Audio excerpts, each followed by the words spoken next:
السلام علیکم ورحمۃ اللہ وبرکاتہ۔ وعلیکم السلام ورحمۃ اللہ۔ صاحب میں کراچی سے بول رہا ہوں۔ میں نے بھی آپ کو مفتی طارق مسعود کا ایک کلپ بھیجا ہے جس میں وہ مفتی تقی عثمانی کی علمیت کا تذکرہ کر رہے ہیں، اور اس میں وہ کہہ رہے ہیں کہ مفتی تقی عثمانی جو ہے وہ عالم اسلام کے اتنے بڑے عالم ہیں کہ ان سے حرمین کے علماء بھی سبق پڑھتے رہے، شیخ حذیفی بھی ان سے پڑھتے رہے ہیں۔ کیا یہ ان کا دعویٰ درست ہے؟ میں نے ایک اور کلپ دیکھا مفتی طارق مسعود کا جس میں کہہ رہے تھے کہ پورے دنیا کے 500 علماء میں سے مفتی تقی عثمانی نمبر 1 ہے، یعنی عرب کے علماء بھی پیچھے رہ گئے ہم سے۔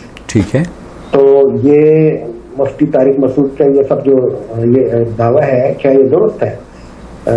میں تو میرا جو مشاہدہ ہے وہ یہ ہے کہ بھائی عرب کے علماء جو ہے وہ تو توحید کو سب سے اوپر رکھتے ہیں اور وہ صوفیت کو گمراہی سمجھتے ہیں، جبکہ مفتی تقی عثمانی جو ہے وہ اپنے یوٹیوب پر اپنے مختلف ان کے کلپس دیکھیں تو اس میں وہ جو ہے صوفیت کا پرچار کرتے ہوئے نظر آ رہے ہیں۔ صحیح تو یہ کیوں کر ہو سکتا ہے کہ ایک صوفی مفتی سے عرب کے علماء جو توحید پرست ہیں وہ ان سے سبق لیں؟ اس بارے میں ذرا رہنمائی فرمائیے۔ اس بارے میں السلام علیکم ورحمۃ اللہ۔ وعلیکم السلام ورحمۃ اللہ وبرکاتہ۔ نحمدہ ونصلی علی رسولہ الکریم، اما بعد۔ بزرگوں، دوستوں، بھائیوں اور بہنوں، آپ نے سوال سن لیا ہے، بہت اہم سوال ہے مفتی تقی عثمانی کے بارے میں۔ مفتی طارق مسعود صاحب یہ فرما رہے ہیں کہ وہ شیخ علی الحذیفی جو مسجد رسول صلی اللہ علیہ وسلم کے خطیب ہیں، امام و خطیب فضیلت الشیخ علی الحذیفی حفظہ اللہ، وہ ان سے مفتی تقی عثمانی صاحب سے پڑھتے رہے ہیں۔ یہ دعویٰ اس میں کتنی سچائی ہے؟ دیکھیے، میں نے تحقیق کرنے کی کوشش کری، مجھے نہیں ملا مفتی تقی عثمانی صاحب کا نام ان اساتذہ میں سے جن کا نام یہ جوڑا جائے کہ شیخ علی الحذیفی کے اساتذہ میں سے مفتی تقی عثمانی بھی ہیں۔ البتہ ہو سکتا ہے کہ وہ ساری معلومات ہم تک نہ پہنچی ہوں۔ ہم اس کو تسلیم کرتے ہیں کہ مفتی تقی عثمانی ان کے استاد رہے ہوں گے، کوئی حرج نہیں ہے، استاد رہنے میں کیا قباحت ہے، علم سیکھنے میں کوئی قباحت نہیں ہے میرے بھائی۔ اب شیخ علی الحذیفی نے اگر مفتی تقی عثمانی صاحب سے علم حاصل کیا ہے تو اس میں کوئی بھی آدمی چھوٹا نہیں ہوا ہے، بلکہ یہ بڑپن کی بات ہے کہ انہوں نے علم حاصل کیا ہے مفتی تقی عثمانی سے، لیکن علم حاصل کرنے کے باوجود بھی ان کے منہج پر وہ نہیں ہیں۔ یہی جو سوال آپ نے کیا ہے، اس سوال میں آپ نے بہت خوبصورت انداز میں وضاحت کر دی ہے کہ عرب کے علماء تصوف کو گمراہ کن اور گمراہیت سے تعبیر کرتے ہیں۔ شیخ علی الحذیفی اسی تصوف کی بقیہ ادھیڑتے ہیں مسجد نبوی میں، اور یہ مفتی تقی عثمانی صاحب یا مفتی طارق مسعود صاحب، وہ جو مولانا زکریا کی کتاب ہے فضائل اعمال، جس میں لکھا ہے کہ اللہ کے رسول صلی اللہ علیہ وسلم کی قبر سے ہاتھ نکل جاتا ہے، اب شیخ علی الحذیفی اور ان کے استاد شیخ عبدالعزیز بن باز اور جو سعودی عرب کے جو علماء ہیں وہ تو یہ کہتے ہیں کہ یہ باطل قصہ ہے، یہ من گھڑت واقعہ ہے، یہ بدعقیدگی پر مبنی بات ہے، اور مفتی تقی عثمانی صاحب کہتے ہیں کہ یہ بات صحیح ہے۔ تو اس سے یہ پتہ چلتا ہے کہ مفتی تقی عثمانی صاحب کے 500 ٹاپ مسلمانوں میں ہونے کے باوجود شیخ علی الحذیفی ان کے منہج پر نہیں ہے، الحمدللہ۔ اب میں آپ کو لے کر چلتا ہوں کہ مفتی طارق مسعود صاحب اس کے بارے میں کیا کہہ رہے ہیں۔ اسلام کا سب کچھ پڑھتا ہے، وہ فالو ایک سے قابو کرتا ہے۔ عالم اسلام کے جو دین کے مفتیان کرام ہیں وہ یہ کہتے ہیں کہ وہ ان کی خاصیت رہتی ہے کہ پڑھتے سب کچھ ہیں لیکن فالو ایک کو کرتے ہیں۔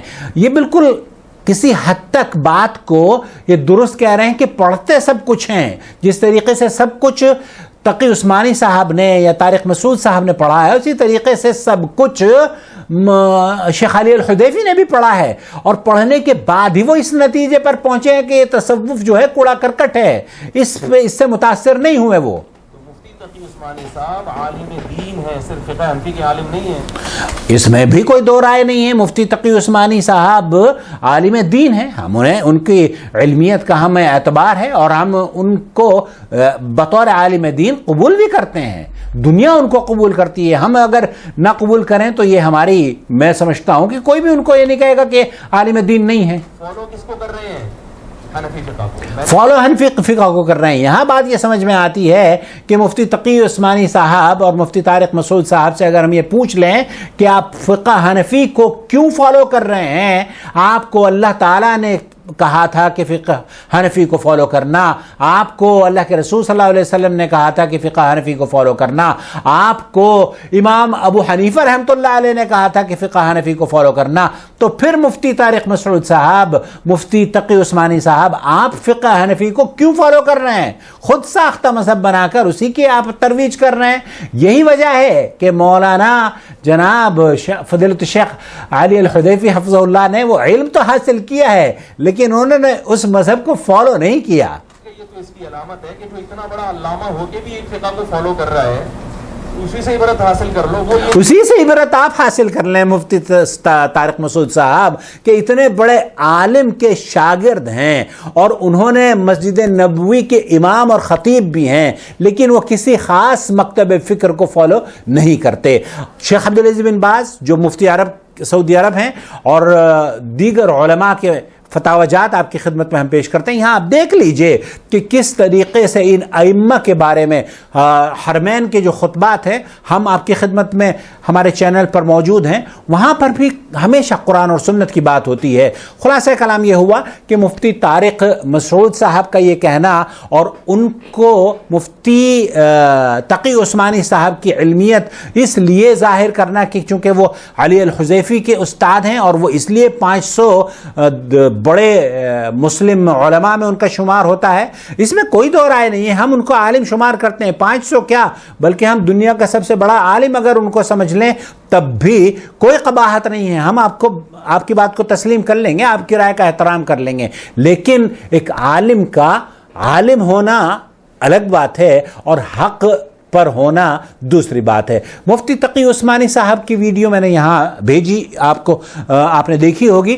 شیخ عبدالعزیز بن باز اور دیگر علماء نے اس واقعے کو بے بنیاد قرار دیا ہے جو کہ مفتی تقی عثمانی صاحب اور مفتی طارق مسعود صاحب جس کو کہتے ہیں کہ جناب اللہ کے رسول صلی اللہ علیہ وسلم کی قبر پر ایک آدمی جاتا ہے اور وہ جا کر 2 شعر پڑھتا ہے اور قبر رسول پھٹ جاتی ہے اور نبی کریم صلی اللہ علیہ وسلم کا دست مبارک اس شخص کو مسافہ کرنے کے لیے باہر ہاتھ نکلتا ہے.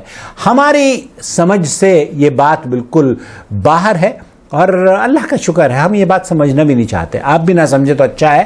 ان کو ان کے حال پر چھوڑ دیں اور دعا ضرور کیا کریں. مفتی تقی عثمانی صاحب حیات ہیں اور مفتی طارق مسعود صاحب بھی حیات ہیں. اللہ ان دونوں کو ہدایت سے نواز دے. کہیے آمین یا رب العالمین. والسلام علیکم ورحمۃ اللہ وبرکاتہ. تقبل اللہ منا ومنکم صالح الاعمال وکل عام وانتم بخیر.